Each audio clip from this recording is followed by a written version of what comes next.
In this video, we're going to start learning about decimals and how to write them.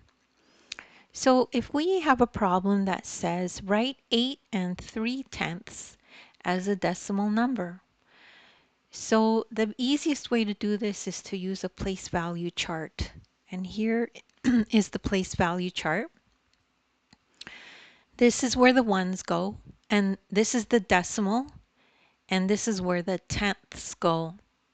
So you could see here we have 3/10 and 8 is a ones, so we know that it goes here. So let's write that in and see how it looks. So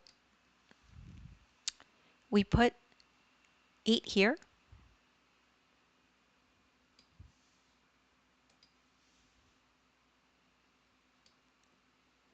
and then 3/10 will go here. So we'll put 3 here.